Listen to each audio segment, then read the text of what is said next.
Say there has been an outbreak of measles in your district.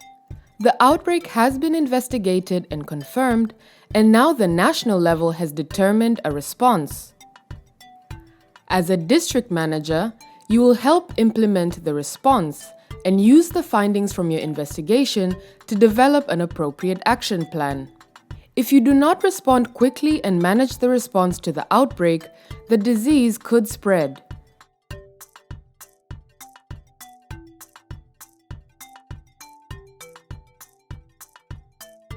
Once an outbreak has been confirmed, you must plan a response in coordination with the national level.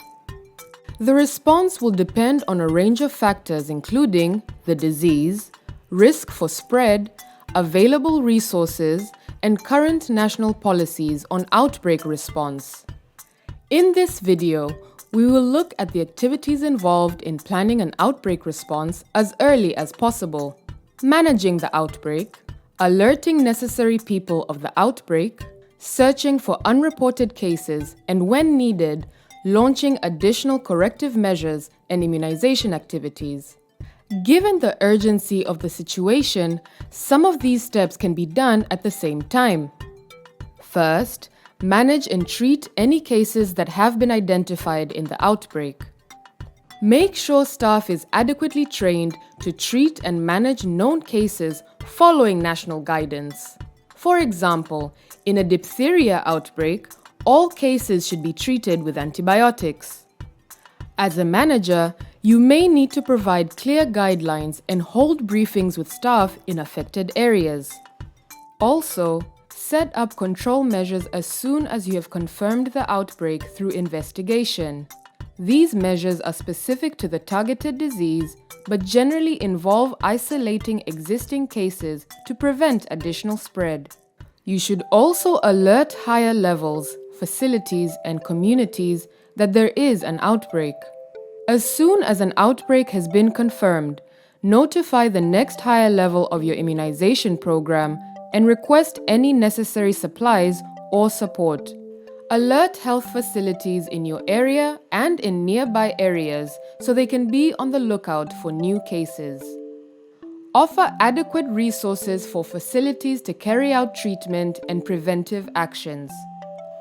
It is also important to keep the community informed of the outbreak, explaining which individuals are most at risk and any actions they should take.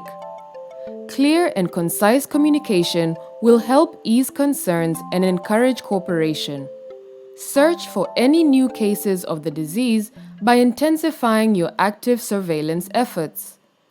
Make sure all health facilities have a clear case definition of suspected cases so they can actively seek and report new cases. During an outbreak, they may need to report more frequently. In some cases, staff may need to search for additional cases at the community level. This may involve house-to-house visits, reviewing out and inpatient registers and medical records, as well as visits to private hospitals, clinics, and neighboring areas.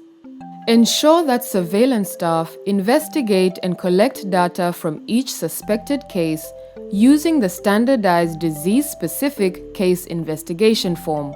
Continually analyze the data to better understand the extent of the outbreak and to guide response activities. Use data to identify clustering of cases, which areas are most affected, the timing and progression of the outbreak, which populations are most affected, and the severity of the outbreak by calculating the attack rate and case fatality ratio. Also, review your program's surveillance system, particularly performance indicators such as the completeness of reporting, compliance with zero reporting, and timeliness of reporting to identify and correct any potential problems. If appropriate, launch rapid focused immunization activities. Remember that the type of response is determined by national policy.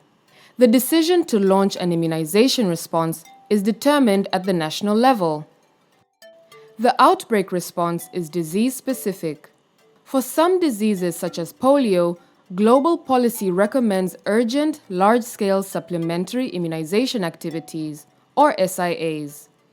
If immunization activities are needed, consider target populations, which groups and ages are most at risk, target areas, including areas surrounding the ones affected by outbreak, the start date and completion time for campaign, acting as quickly as possible, resource availability, including vaccine supply, personnel, and funds, and a logistics plan that includes transport details and clearly defines responsibilities. Now you are familiar with the key activities in planning an outbreak response.